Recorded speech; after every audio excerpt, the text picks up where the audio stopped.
Oliver HOLT, Sterling is in his prime, a polished diamond of a talent. Much of the discussion at the end of the summer transfer window centered on the forwards that Manchester City did not sign.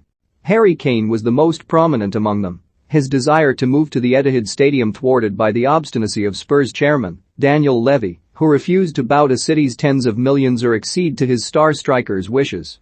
When City realized Kane was beyond their grasp, they were said to have turned their interest to Cristiano Ronaldo, 36 years old, but still a goalscorer supreme at Juventus.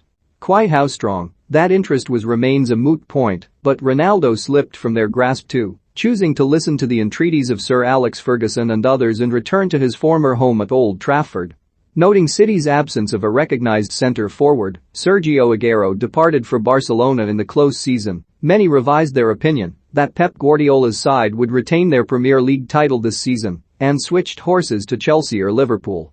City, they felt, would not have the firepower to get the job done against the best opposition. Their doubts found encouragement in City's failure to break down the Tottenham defense in their opening weekend 1-0 defeat, in the early successes of Romelu Lukaku on his return to Chelsea, and in the mania that has accompanied Ronaldo's second coming at Manchester United, where supporters are queuing around the stadium to buy replica shirts with his name on it. But there is a reason why City remain strong favourites with the bookmakers to win the title for the fourth time in 5 seasons, and it is not that they stuck 5 goals past a pathetic Arsenal team last Saturday. Brentford battered Arsenal too.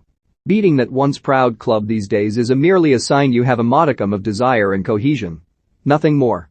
No, if you wanted to know the reason why City remain favourites to win the league, all you needed to do was watch Raheem Sterling dancing through the Hungary defence in Budapest on Thursday night, scoring and creating the goals that tore them apart and standing defiantly in front of fans who baited him and racially abused him as a hail of plastic cups rained down upon him.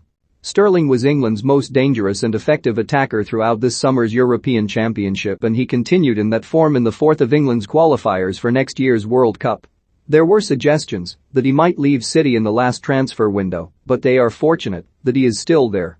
Sterling is one of the players capable of filling the gap left by Aguero and by the failure to sign Kane. His performances for England suggest he is a player in his prime, a forward who has become a master of harnessing his pace to cause maximum discomfort to opposing defenses and who is using his guile more and more intelligently to bring others into the game. With no classic N09 in their ranks, City are effectively committed to playing a false 9. And even if Sterling may still be used on the flanks, he also possesses all the attributes to fill a goal-scoring role from a more central position. The nerveless way he slid home England's opening goal in Budapest was a reminder that he can be the finisher City need. They have got others who can do it too.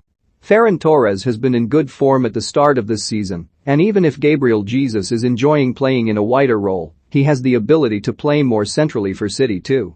With players of the caliber of Kevin De Bruyne, Jack Grealish, Ilkay Gundogan and Riyad Mahrez supplying the ammunition, City are still in pole position for the title. This can be Sterling's opportunity to reassert himself at City. There was a perception towards the end of last season that he had fallen from grace at the Etihad. And even though Guardiola picked him to start in the Champions League final against Chelsea and Porto, some pointed to that selection as a reason for City's poor performance. Sterling is used to that kind of treatment. His class on the ball was one thing, but the imperturbability and dignity he showed in the face of the kind of abuse and provocation that shamed FIFA and UEFA for allowing recidivist fans to be in the stadium so it could happen in the first place spoke of a man of impressive maturity. There is still a tendency to damn Sterling with faint praise. Many seemed surprisingly resigned to the idea of him being used as a makeweight in a deal to get Kane to the Etihad. Many seemed surprisingly resigned to the idea that he would get even fewer opportunities at City once Grealish arrived from Aston Villa for £100 million. Sterling's performance against Hungary was a gesture of defiance in that regard too. He is not ready to shuffle away from the centre of the stage just yet. He is smack bang in his prime, a polished diamond of a talent. City may have cast around for a new goalscorer in the summer in the quest to retain their title, but Sterling is giving them more and more evidence that the answer lies within. Granit Xhaka has gained something of a reputation at Arsenal for making stupid decisions on the pitch. Now, he has expanded his repertoire. Xhaka refused to be vaccinated against COVID-19 and last week tested positive, missing Switzerland's friendly win over Greece.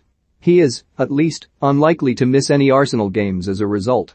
He is serving a 3-match ban after he was sent off for a double-footed tackle on Joao Cancelo in the first half of his club's defeat by Manchester City last week.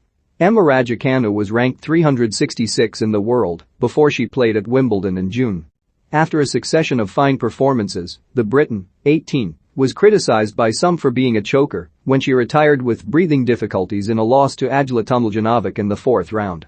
That criticism looked foolish then, and it looks even more foolish now. Raducanu won 3 qualifiers to get into the main draw at the US Open without dropping a set. She then breezed into the second round and dismissed world No. 49 Zhang Shuai once more in straight sets. She has risen more than 250 places in the world rankings in 2 months and lasted longer in the tournament than any other British woman. If you want to call her a choker, that's up to you, but British tennis could do with a few more like her. It reflected well on Rory McIlroy that he spoke up for Bryson DeChambeau last week. DeChambeau is different, and people fear difference. The way DeChambeau is being treated by other golfers and by elements of US audiences is starting to look like Lord of the Flies. Sky's coverage of the new FA Women's Super League season began well on Friday. Studio analysis was sharp, informed and professional, the commentary team was superb, and viewers were treated to 2 fine Manchester United goals and a goal line technology controversy in their 2-0 home win over Reading. Inevitably, a few men who feel threatened by interest in the women's game protested about it being rammed down their throats.